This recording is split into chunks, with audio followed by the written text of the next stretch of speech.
How's it going, everybody? I hope you are all well today. Today, for our second lesson of distance learning, we're going to be looking at the beginning of World War II. Last week, we looked at the New Deal, kind of the end of it, what the major policies were, and then you guys kind of thought about what else Roosevelt could have done. Today, we're going to look at the beginnings of World War II, both in general, the start of the war, in which the U.S. is not really involved, and then kind of how the US inches towards getting involved in that war. So the first thing I'd like you to do here is just go ahead and pause the video in a minute and just very quickly either jot down or tell whoever's sitting next to you or just think about these three questions. The Treaty of Versailles, what were the problems that it created? We talked about this back at the end of World War One. The Great Depression in general, what was it? Obviously, it was a Great Depression, but what was happening to people, to the economy? And same thing for the New Deal. So go ahead and pause and do that. And then once you're done, you're going to continue on. So, like I said, today we're going to start our look at World War II. So, in Germany, just a brief overview of what was going on. In Germany, they started to have hyperinflation in the 1920s. Essentially, the German economy was crumbling for a variety of reasons, partially because of the reparations that were supposed to be paid back because of the Treaty of Versailles, as well as a generally ineffective government that was really seriously hindered again by the Treaty of Versailles.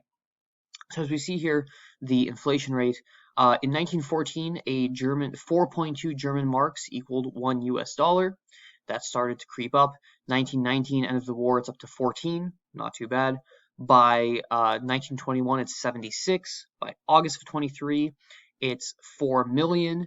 And then by November of 1923, it is 4 trillion marks. So just to kind of give you guys an idea of how crazy that is, here's a woman burning money because it was actually cheaper to burn money than to burn or to buy and then burn firewood. Kids were being given stacks of money as toys. People were using wheelbarrows to carry their money to the store to buy bread. It was a very serious problem, especially in a time that we didn't have digital currencies, right? You actually had to physically have the cash. Unemployment was incredibly high. As you can see, ours was bad in the US, somewhere between 20 and 25% during the Great Depression. Germany was topping 30 in the midst of the Great Depression.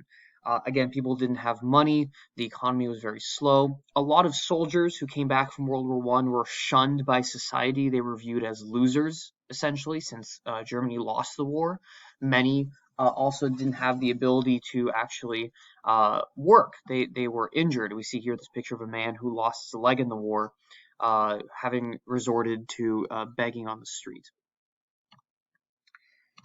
We saw a rise of dictators in Europe during the 1920s and 30s, mostly due to the problems that were seen because of the Great Depression and the instability caused in the post-World War I world. In the Soviet Union, Joseph Stalin comes into power in 1924. You guys hopefully remember this from last year in world history. He transformed the economy to a command economy, the Soviet-style communist economy. The agriculture and manufacturing of the country greatly expanded during this time, partially because of his 5-year plans and his kind of emphasis placed on expanding those sectors. However, that came at a cost. Between 8 and 13 million people were killed, many of whom were the kulaks, who were just the wealthy peasants or wealthy farmers. Any kind of political opponents were sent to the gulags, which were essentially his concentration camps in Siberia.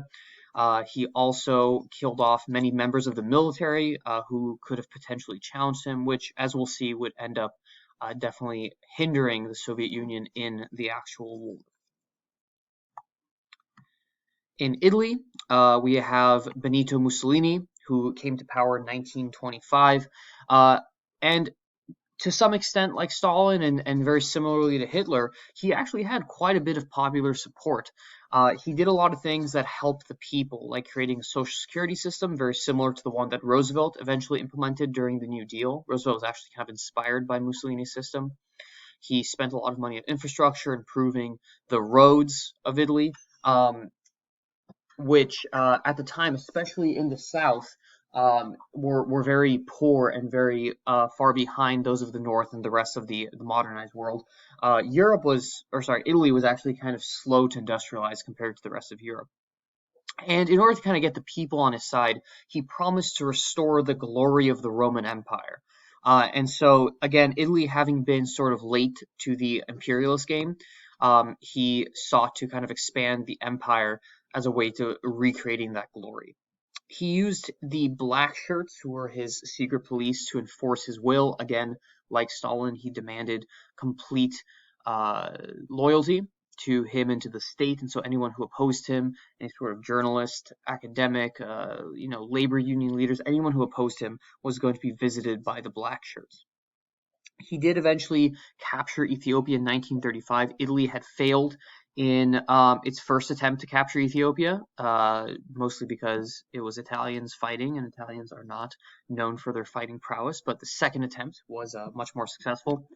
And like I said, with Hitler, with Mussolini, with Stalin, it was all about quieting opposition and ensuring that they had complete control over the government, the economy, the military.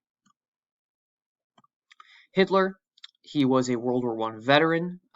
He saw Germany, get defeated in the war, and after kind of coming to power, or not really coming to power, but joining and creating the Nazi Party, he was eventually sent to jail because of the Beer Hall Putsch, basically his attempt to overthrow the government in Bavaria. That was unsuccessful. He was thrown in jail.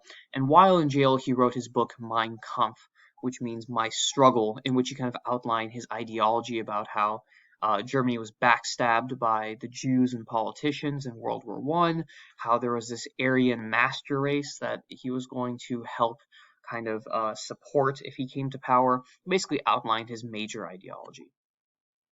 The Great Depression hit the hardest in Germany, and so he kind of used that instability as a way to seize power.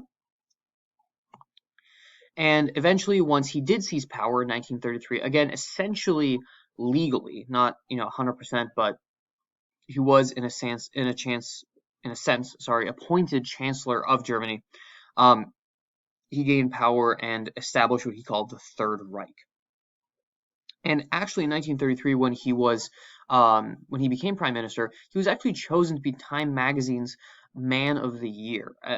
For a while, he was viewed as someone who was helping Germany, dragging it out of the Depression and helping the people. And we'll see how, in the end, that view changed. But at the time, Hitler and Mussolini were seen as people who were getting stuff done for their countries. Only later did people realize the evil that was behind them. And then in Japan, we have the rise of militarism.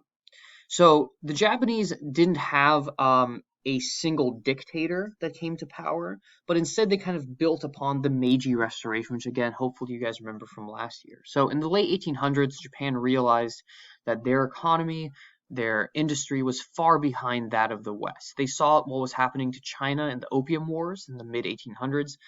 China was getting humiliated by its European opponents. And so Japan kind of realized, hey, either we're going to embrace industrialization and westernization, or we're going to go the way of China. And so what they did was they essentially embraced it. They went and learned a lot of new technologies from the West. They remodernized their education system, kind of copying the German and French education system. They copied the German military in many ways. They adopted a lot of Western cultural ideas, art, fashion, and essentially modernized the country in a very short period of time. In the early 1900s, they started to actually build an empire. In the Russo-Japanese War, they defeated the Russians, much to the surprise of many European powers who didn't think an Asian nation could ever defeat a European nation. They then annexed Korea. And then in 1931, they invaded Manchuria, northern China, for what they called living space for the Japanese people. You'll see there are some actual striking similarities between the ideology and actions of the Japanese and the Germans. Obviously some differences as well, but a lot of the same ideology being used here.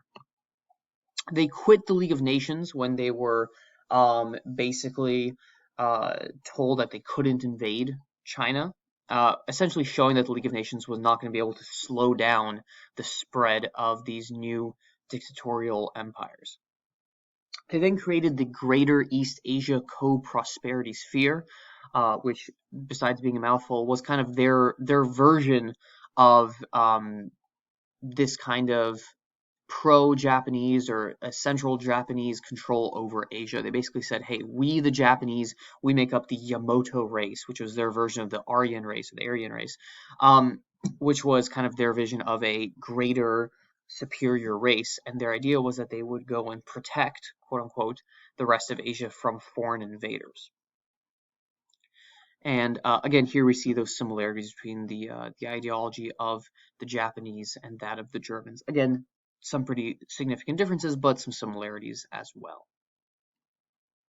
So I'm going to go ahead and pause this lecture. What I'd like you to do now is go ahead and create a chart which demonstrates the differences and similarities between Hitler's Germany, Mussolini's Italy, Stalin's Soviet Union, and Tojo's Japan. Let me go back for 1 second here. So, like I said, there was no central leader in Japan. The emperor was restored to power in the late 1800s during the Meiji Restoration, but essentially the Japanese military took over control of Japan, and Hideki Tojo became the de facto or the true essential leader of Japan during this time, and he was able to basically steer the country in whichever direction he wanted, which was building this sort of military government and expanding the Japanese empire. So again, for your activity, go ahead and create a chart, demonstrate the differences between Hitler's Germany, Mussolini's Italy, Stalin's Soviet Union, and Tojo's Japan. You can use any chart you want. Do something on the Google Doc that I've posted. You can do maybe a 4-way Venn diagram, or just a pie chart, or sorry, a T-chart, whatever you want to do. And then go ahead, and once you're done with that, go ahead and start the second part of the lecture, in which you'll finish up our look at the intro to World War II.